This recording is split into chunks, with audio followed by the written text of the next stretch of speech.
Alléluia. Il règne à jamais, le juste juge et le fidèle, le Dieu incomparable. Que son nom soit glorifié. Prends garde à ton pied lorsque tu entres dans la maison de Dieu.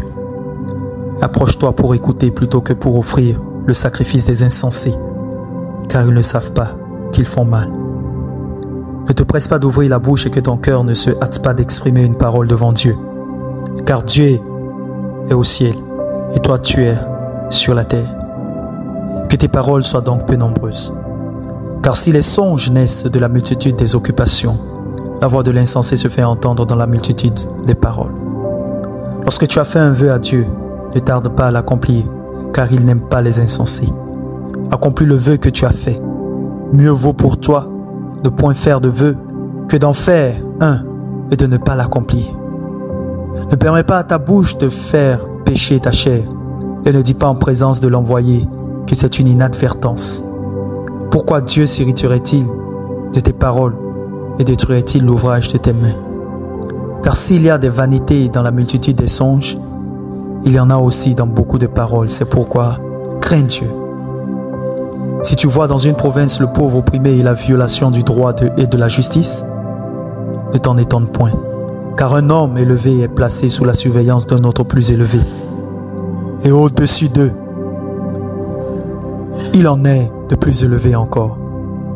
Un avantage pour le pays à tous égards, c'est un roi honoré du pays. Celui qui aime l'argent n'est pas rassasié par l'argent, et celui qui aime les richesses n'en profite pas. C'est encore là une vanité. Quand le bien abonde, ceux qui le mangent abondent. Et quel avantage en revient-il à son possesseur, sinon qu'il le voit de ses yeux? Le sommeil du travailleur est doux, qu'il ait peu ou beaucoup à manger, mais le rassasiement du riche ne le laisse point, et il l'empêche de dormir. Il est un mal grave que j'ai vu sous le soleil, des richesses conservées pour son malheur par celui qui les possède. Ces richesses se perdent par quelques événements fâcheux. Il a engendré un fils et il ne reste rien entre ses mains. Comme il est sorti du ventre de sa mère, il s'en retourne nu, ainsi qu'il était venu. Et pour son travail, il n'emporte rien qu'il puisse prendre dans sa main. C'est encore là un mal grave. Il s'en va comme il était venu, et quel avantage lui revient-il d'avoir travaillé pour du vent?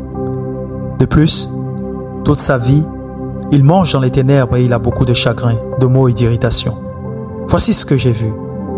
C'est pour l'homme une chose bonne et belle de manger et de boire, et de jouir du bien-être au milieu de tout le travail qu'il fait sous le soleil, pendant le nombre des jours de vie que Dieu lui a donné, car c'est là sa part. Mais si Dieu a donné à un homme des richesses et des biens, s'il a rendu maître d'en manger, d'en prendre sa part, et de se réjouir au milieu de son travail, c'est là un don de Dieu, car il ne se souviendra pas beaucoup des jours de sa vie, parce que Dieu répand la joie dans son cœur.